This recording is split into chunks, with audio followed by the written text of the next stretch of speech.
Hello, dear students. Today we are going to start our GK book class 6th. इस video में हम आज 2 lesson cover करेंगे, lesson 18 and lesson 19। तो first lesson हमारे पास है लेसन 18। लेसन नेम है साइंटिफिक इंस्ट्रूमेंट। यहाँ पर आपको कुछ साइंस से संबंधित साइंटिफिक इंस्ट्रूमेंट दिए गए, उसका आपको नेम बताने हैं। तो लेट अस स्टार्ट।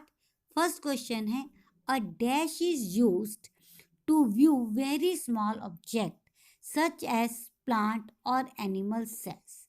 कहते हैं ऐसी क्या चीज़ है जिससे हम वो छोटे ऑब्जेक्ट्स को देखने के लिए यूज़ करते हैं, जिसके अंदर हम प्लांट्स को या एनिमल्स सेल को देखने के लिए यूज़ करते हैं। तो वो होता है माइक्रोस्कोप। क्या आएगा? माइक्रोस्कोप। सेकंड नंबर है, a dash is an instrument that measure and record the magnitude of earthquake.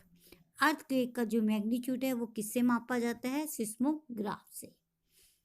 Third है हमारे पास, a dash is a scale of hardness that is used for testing the stretch resistance of mineral। ये कौन सा scale है? ये है ओम स्केल। आप साइंस में पढ़ेंगे इसके बारे में, तो ये है ओम स्केल। फोर्थ नंबर है, and dash is an instrument that is use to look inside the human body. Human body के अंदर देखने के लिए हम जिस इंस्ट्रूमेंट का यूज़ करते हैं, साइंटिफिक इंस्ट्रूमेंट, वो होता है एंडोस्कोप। क्या होगा? Endoscope. ENDOSCOPE, endoscope. Fifth number हमारे पास है, a dash is an instrument that is use for measuring the purity of milk. Milk के अंदर आपने जांच करना है कि उसके अंदर कितना दूध है, कितना पानी है। उसकी प्योरिटी को जांचने के लिए किस इंस्ट्रूमेंट का यूज़ किया जाता है? उसका नाम है lactometer. LECTO, lacto METER, lactometer. Next हमारे पास सिक्स्थ है, a dash is a device that automatically regulate temperature in certain electrical appliances. तो ये होता है जो इलेक्ट्रिसिटी को कंट्रोल करता है, वो होता है थर्मोस्टेट। क्या होता है? थर्मोस्टेट। आगे है, सेवंथ हमारे पास आ जाता है, a dash is A machine use for converting mechanical energy into electric energy. जो इंस्ट्रूमेंट मैकेनिकल एनर्जी को इलेक्ट्रिकल एनर्जी में बदलता है, वो होता है डायनामो। DYNAMO, dynamo. ये सब आप अपनी साइंस, जैसे साइंस की बुक पढ़ोगे, ये सब आपको वहाँ पर मिलेंगे, ये कैसे कार्य करते हैं उसके अंदर आपको बताया जाएगा। नेक्स्ट है, a dash is an instrument that is used for measuring atmosphere pressure, forecasting the weather and for measuring altitude. तो ये होता है बैरोमीटर। जो एटमॉस्फेयर प्रेशर है, जो वातावरण का तापमान होता है, उसके लिए क्या होता है? बैरोमीटर होता है। तो ये कुछ नेम्स थे, आपको पता लग गया होगा। वेरी स्मॉल ऑब्जेक्ट्स को देखने के लिए हम माइक्रोस्कोप का यूज़ करते हैं। दूसरा है, अर्थ मैग्नीट्यूड हमने फाइंड करना है, तो हम किसका यूज़ करते हैं? सिस्मोग्राफ का। और फिर हमारे पास एक आ जाता है, ह्यूमन इनसाइड बॉडी को हमने चेक करना है, तो किसका यूज़ किया जाता है? एंडोस्कोप। दूध की शुद्धता को जानने के लिए, मिल्क प्योरिटी को जानने के लिए हम किसका यूज़ करते हैं? लैक्टोमीटर। और एक डिवाइस है जो क्या कहते हैं? टेम्परेचर क्या कहते हैं? ऑटोमेटिकल रेगुलेट करती है temperature in certain electrical appliances, वो होता है थर्मोस्टेट। और मैकेनिकल एनर्जी को इलेक्ट्रिकल एनर्जी में जो कन्वर्ट करता है, वो होता है डायनामो। और एटमॉस्फेयर प्रेशर को और वेदर फोरकास्टिंग में जिसका यूज़ किया जाता है, वो है बैरोमीटर। अब नेक्स्ट हमारे पास है, नेक्स्ट चैप्टर हमारे पास है लेसन नंबर 19। लेसन नेम है लॉजिकल रीजनिंग। क्या है? Logical reasoning. बहुत वेरी इंटरेस्टिंग लेसन है। इसको जरा आप ध्यान से करेंगे और समझेंगे, समझ के करोगे। फर्स्ट क्वेश्चन है, आपको क्या करना, ऑप्शन क्वेश्चन दिया है, वो ऑप्शन दिए टिक, आंसर टिक करना है और बताना है कौन सा सही है। तो फर्स्ट क्वेश्चन आपको दिया गया है, in the given sequence which set of letter will logical replace the hash sign. आपने हैश साइन की जगह आपने बताना है कि यहाँ पर क्या आएगा।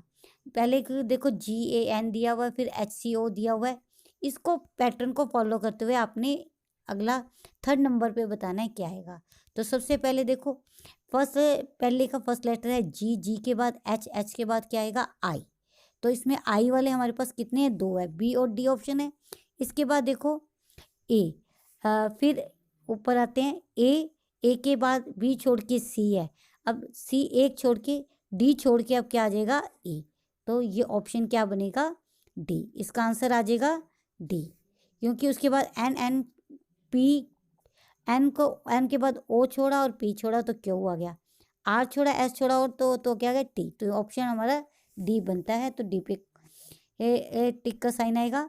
नेक्स्ट है, how many constant appear immediately after a vowel but not immediately before A vowel in the word this.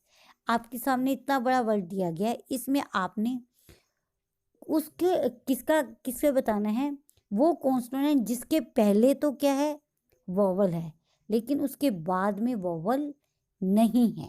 ध्यान से, ऐसा कॉन्स्टेंट जिस कॉन्सोनेंट की जिसके आगे क्या है वोवल है और लेकिन उसके बाद में वोवल नहीं है, कॉन्सोनेंट है। अच्छा, अब इसमें देखो कैसे है, पहले देखो आप देखोगे BUC, यू वोवल है यू और सी वोवल नहीं है, एक पेयर ये हो गया। फिर इसी तरह आगे आप देखोगे I के बाद N है, तो N से I क्या है वोवल है, वोवल के बाद कॉन्सोनेंट है तो वो N हो गया, लेकिन बाद में भी इसके वोवल नहीं है तो 2 ये हो गया। थर्ड नंबर आ जाएगा E और R और इसके बाद आ जाएगा U और L, ये 4 है। इसके बाद अगर आपको दिखता है E के बाद R आ रहा है लेकिन फिर उसके बाद क्या आ रहा है E आ रहा है, वोवल आ रहा है, तो ये नहीं होगा। तो इसका ऑप्शन क्या आंसर सही होगा 4। नेक्स्ट है, if yesterday is the day before yesterday of Sunday Saturday, what day is the day after tomorrow. कहता है, आप इस क्वेश्चन को थोड़ा ध्यान से सुनोगे और समझोगे। If yesterday is the day before yesterday of Saturday, कहता है सैटरडे से जो पहले वाला yesterday है, सैटरडे से पहले क्या होगा फ्राइडे, और फ्राइडे क्या हो गया हमारा yesterday हो गया, और yesterday से पहले जो इसका बीता हुआ कल हो जाएगा वो हो जाएगा थर्सडे। यानी कि इसका मतलब क्या है, आज थर्सडे है और आज के बाद डे अगला कौन सा आएगा फ्राइडे, हमारा हो जाएगा टुमारो।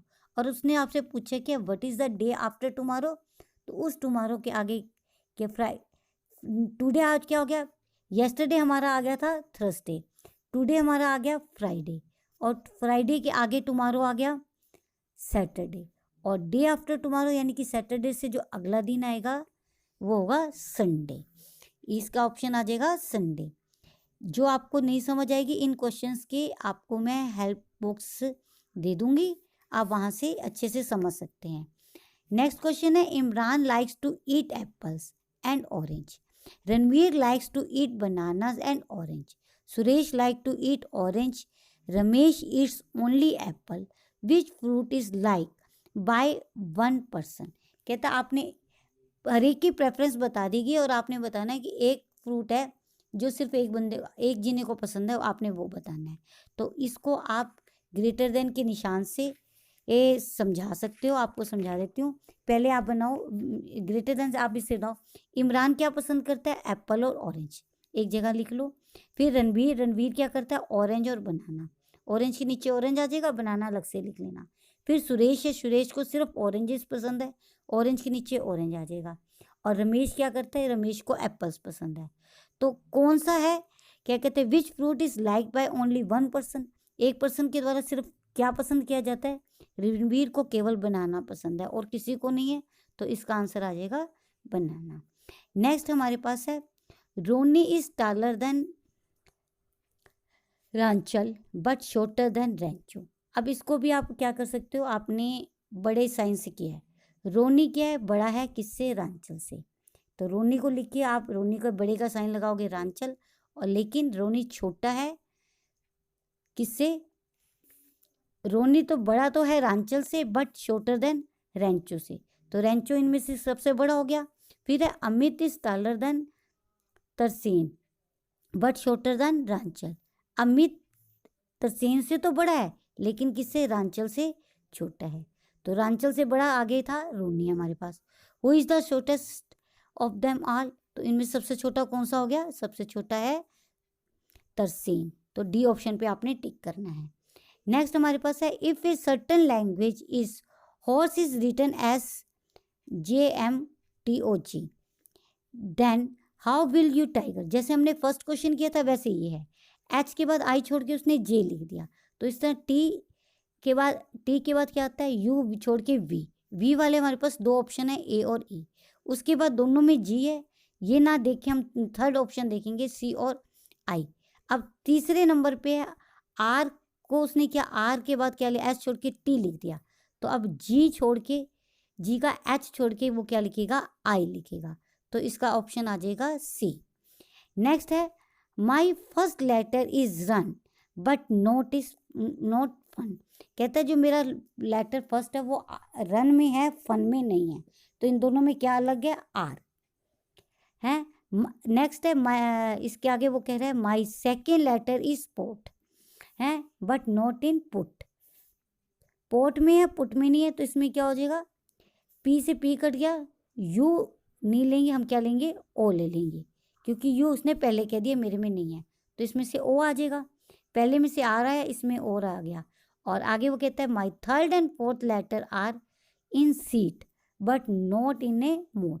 सीट में है, दो लेटर है जो थर्ड और फोर्थ नंबर पे है, तो देखो एम नहीं आ सकता क्योंकि उसने कहा सीट में मोट में नहीं है, ई आएगा और ए आ जाएगा, ठीक है ना, इसमें आ जाएगा, हाँ एम नहीं आएगा, एस आ जाएगा और ई आ जाएगा, ए टी हमने छोड़ देना है। विच वर्ड एम आई, तो ये कौन सा बनेगा, ROSC रोज, तो डी ऑप्शन इसका आ जाएगा। नेक्स्ट हमारे पास है one morning Roshan and Varun were talking to each other face to face at a crossing if Varun shadows was exactly to the left of the Roshan which direction was Roshan facing. ये face वाला question है, आपने बताया कि दो जने आपस में फेस करके खड़े हैं, अगर एक की शेडो दूसरे के लेफ्ट साइड पर बनती है तो वो कौन सी डायरेक्शन में खड़ा है, तो दूसरे का फेस जो है किस डायरेक्शन में, तो इसका आंसर आएगा नॉर्थ सी में। तो that's all about today, thank you, have a nice day.